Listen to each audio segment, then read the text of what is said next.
I've coached for 25 years, and I've had the opportunity to be around a lot of coaches. And there are two kinds of coaches that I've noticed.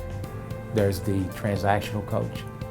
That's the kind of coach who uses his players for personal gain, for his status, to improve his status, to make his life better, and not his athlete.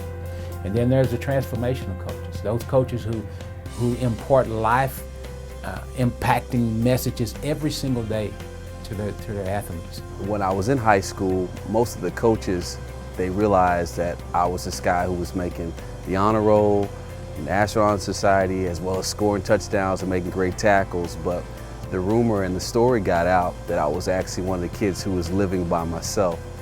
My mother had abandoned me at that time. My father was deceased. And it would be Coach Hearne who would take me to lunch, who would check on me, and who would treat me like his very own son. He was always the first one to congratulate you. Hey, good play, keep it up. Just a mighty man of God. I knew there was something different about Coach Hearne just by his presence and the way that he dealt with people and dealt with the players, and just the impact that he's had on my life.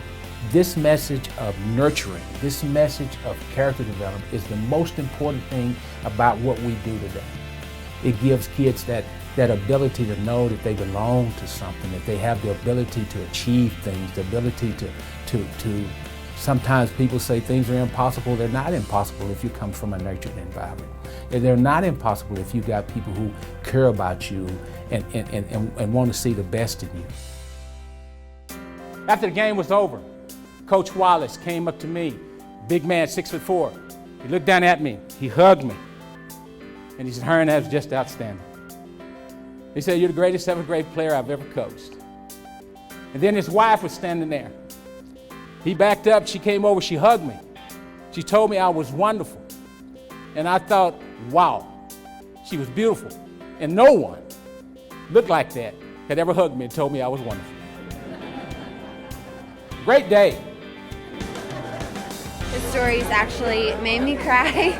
It made me laugh, and it's incredible to just see a man that's used his whole life to inspire young people to become children of God and disciples of Jesus. 1 Peter chapter 4, verse 10 says, "Every good and special gift that you have received from God should be used." And each and every one of you gathered here today have a good and special gift that you have received from God should be used in service to others.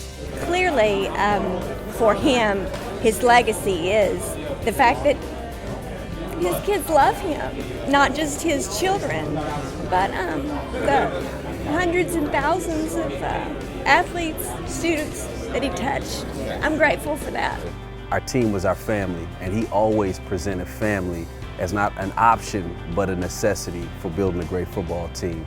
And so I'd recommend him to speak to anyone across the nation, any team, whether it be professional, high school, or college.